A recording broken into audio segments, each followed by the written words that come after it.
आज social media पे एक चेहरा बहुत तेजी से वायरल हो रहा है जिनका नाम अभय सिंह उर्फ आईआईटी बाबा है।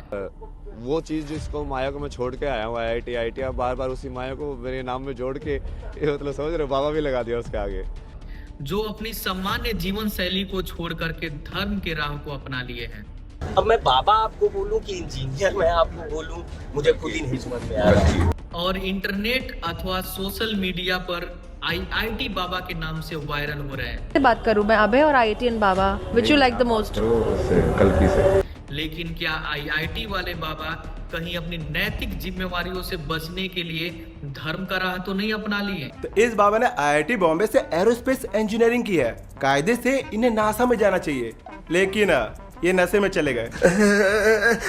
अभय सिंह उर्फ आईआईटी बाबा, जिनका कनाडा में अच्छी खासी सैलरी पैकेज होने के बावजूद भी धर्म के राह पे चलने का जो फैसला किए, क्या अभय सिंह को बाबा बनना आसान लगा? मैं मानता हूं कि हमारा सनातन धर्म स्वतंत्र धर्म है। इसका मतलब ये नहीं कि मैं खुद को भगवान बोल दूं। एक टीवी शो के दौरान आईआईटी वाले बाबा ने स्पष्टता रूप से कही कि मैं भगवान हूँ। कहीं पर पहुंचता है, जैसे आपने आईटी तक पढ़ाई की तो आपने 10th किया, 12th किया, आप सेलेक्ट यार मैं सब जवाब दे ही नहीं रहा ना, जो मैं ऑलरेडी अपने आप को भगवान बोल चुका हूँ, मुझे सब बकवास में क्या इंटरेस्ट है। क्या खुद को भगवान बताकर आईआईटी वाले बाबा हमारे सनातन धर्म का विस्तार कर रहे हैं या हमारे सनातन धर्म का मजाक उड़ा रहे हैं? नमस्कार दोस्तों, मैं अरुण कुमार। अभय सिंह उर्फ आईआईटी वाले बाबा, जिनके 4 सवाल पूरी दुनिया में आज वायरल का कारण बना है, क्या ये 4 सवाल कोई सामान्य व्यक्ति नहीं सोच सकता?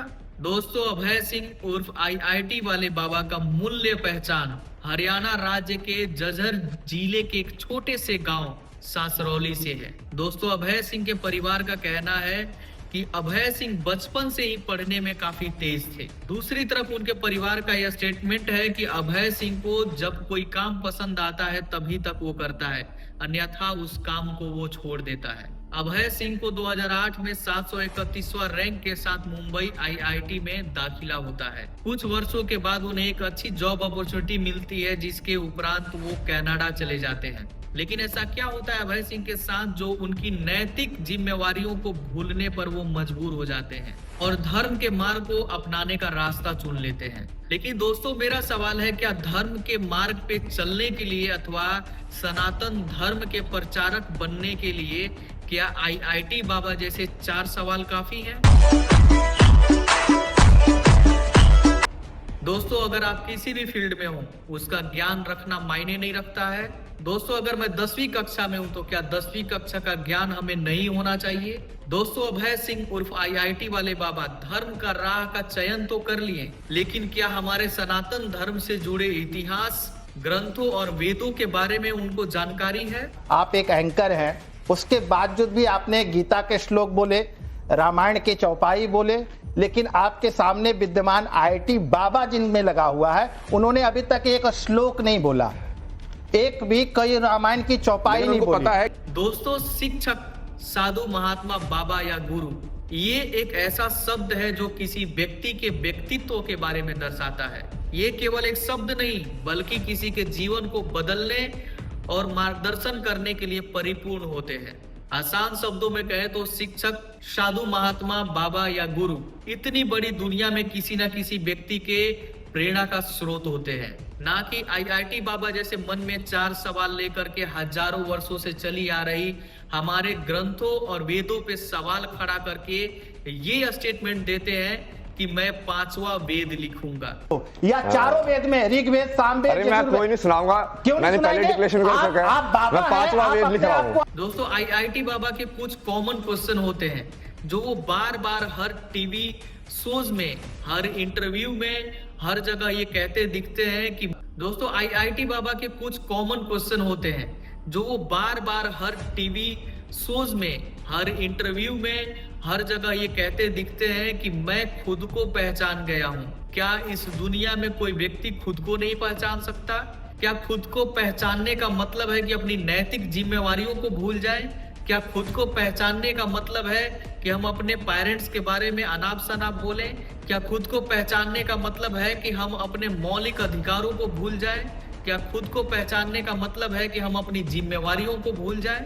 दोस्तों, कोई भी व्यक्ति अगर 20 मिनट तक एकांत में बैठ कर के अगर ये सोचने लगे कि मैं क्या कर रहा हूँ, अंत में इसका क्या परिणाम होगा, अंत में मुझे इस शरीर को त्याग देना है, तो कुछ पल के लिए मुझे भी लगेगा, आप सबको भी लगेगा कि हम ये जो कर रहे हैं ये मोह माया में कर रहे हैं, या ये जो कर रहे हैं ये सारी चीजें बेकार है। तो क्या इसका मतलब है कि मुझे खुद का पहचान हो गया है? तो क्या इसका मतलब है कि मैं अपनी नैतिक जिम्मेवारियों को भूल करके, संसार के मोह माया को त्याग करके मैं एक महात्मा या साधु बन जाऊं? दोस्तों, आईआईटी बाबा जैसे 4 सवाल लेकर के क्या आप एक धर्म के प्रचारक या एक प्रेरणात्मक व्यक्ति बन सकते हैं? कदापि नहीं। दोस्तों, आईआईटी बाबा जो कि महाकुंभ मेले के दौरान अचानक से ये चेहरा दुनिया के सामने आता है, इनका वायरल होने का मुख्य कारण ये है कि ये आईआईटी करके एक अच्छी खासी सैलरी पैकेज छोड़ करके ये बाबा बनने का निर्णय लेते हैं, ये धर्म के राह पे चलने का निर्णय लेते हैं, ये मोह माया को त्यागने का निर्णय लेते हैं। बस इतनी सी बात उनको वायरल होने का कारण बनाती है। लेकिन दोस्तों, क्या आप ये कभी सोचे हैं कि जिस बाजार में आप सब्जी खरीदने जाते हैं या कहीं आने जाने के दौरान आप जिस ऑटो रिक्शा में चढ़ते हैं, जिस रिक्शा में चढ़ते हैं, या कभी आप ठेला चलाते देखे होंगे, क्या आप कभी किसी से पूछें कि आपका एजुकेशन क्वालिफिकेशन कितना है? दोस्तों, आपको कई ऐसे लोग मिल जाएंगे जो ग्रेजुएशन करके भी सब्जी बेचते नजर आएंगे, और कई ऐसे लोग मिल जाएंगे जो ग्रेजुएशन करके भी ठेला चलाते नजर आएंगे। दोस्तों, आपका क्या रिएक्शन होगा उस टाइम? आप क्या सोचेंगे उस व्यक्ति के बारे में कि वो खुद को पहचान गया है? दोस्तों, हमारे देश में ऐसा क्यों होता है जहां आईआईटी करने वाला व्यक्ति बाबा बनना पसंद करता है, एमबीए करने वाला व्यक्ति चाय बेचना पसंद करता है, और अनपढ़ और कम पढ़े लिखे लोग देश चलाना चाहते हैं? दोस्तों, आज जो हर तरफ सोशल मीडिया खोलते ही शॉर्ट्स वीडियो पे, लॉन्ग वीडियो पे आईआईटी वाले बाबा का चर्चे चल रहे हैं। दोस्तों, आज सोशल मीडिया खोलते ही शॉर्ट्स वीडियो या लॉन्ग वीडियो पे आपको हर जगह आईआईटी वाले बाबा के चर्चे सुनाई देंगे। लेकिन दोस्तों, ये हमारे समाज में एक गलत इम्पैक्ट डाल रहा है। दोस्तों, अगर ऐसा रहा तो लोग खुद को भगवान और ईश्वर बताकर मन में 4 सवाल लेकर साधु महात्मा बनने के लिए निकल जाएंगे। और आए दिन ऐसे किस्से आपको सुनाई देते होंगे जहां कोई पर्ची वाला बाबा है, कोई बोतल वाला बाबा है, कोई पानी वाला बाबा है, कोई झाड़ू वाला बाबा है। आजकल ऐसे किस्से बढ़ते जा रहे हैं। दोस्तों, हमारा धर्म सनातन धर्म की बहुत सारी विशेषताएं हैं। इसका ज्ञान रखने वाला और धर्म के मार्ग पे चलने वाला व्यक्ति ही महात्मा हो सकता है, ना कि आईआईटी बाबा जैसे 4 सवाल मन में लेकर के लोगों के बीच में बैठ करके खुद को कहना कि मैं ईश्वर हूं, मैं भगवान हूं, मैं श्री कृष्ण हूं, और मैं खुद को पहचानने की कोशिश कर रहा हूं।